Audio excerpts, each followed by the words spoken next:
Hey guys! Magandang araw sa inyong lahat. Kumusta kayo dyan? Welcome back ulit sa channel ko.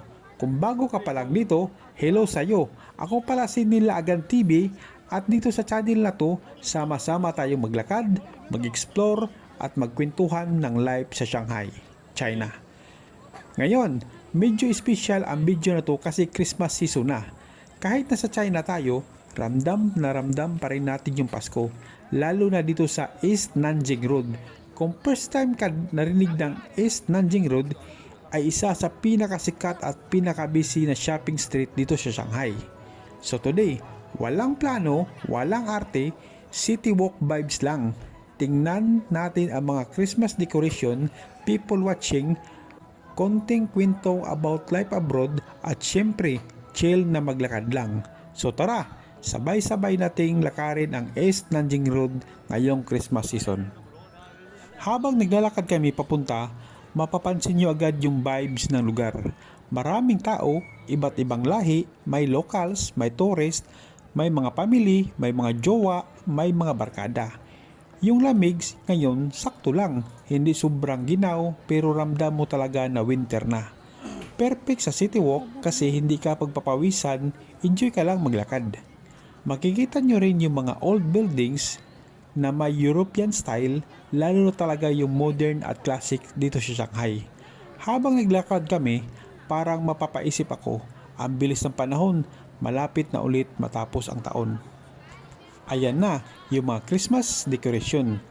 Makikita nyo yung ilaw na naka-warp sa poste, may red, may gold, may warm white lights.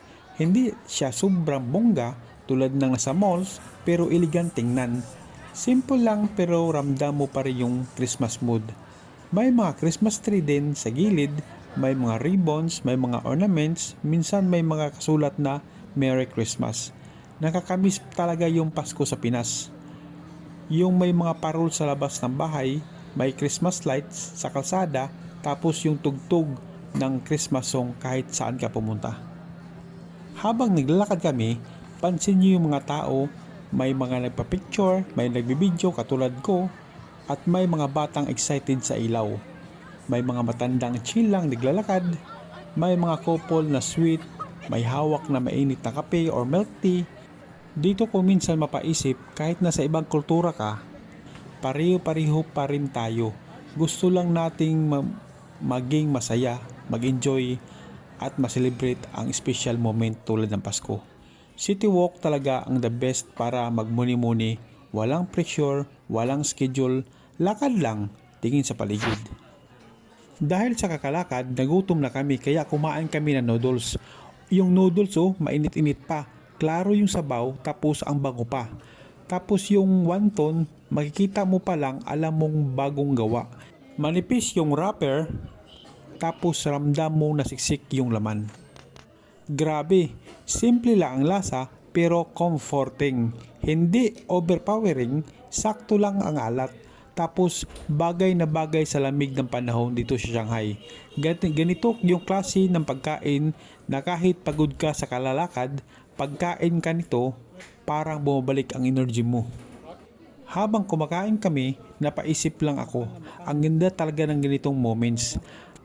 Naglalakad ka sa isang sikat na street sa ibang bansa, tapos kumakain ka ng simpleng pagkain na kinakain ng mga lokal araw-araw. Parang kahit sa isang sandali lang, ramdam no na bahagi ka sa lugar. Pagkatapos naman kumain, maglalakad ulit kami dito sa East Nanjing Road. Parang hindi na ubos yung tao. May mga nagsha-shopping, may nagpapapicture, may mga naglalakad lang, katulad namin nag-enjoy lang sa city vibes. Kung mahilig ka sa city walk, sulit talaga dito, lalo na sa gabi.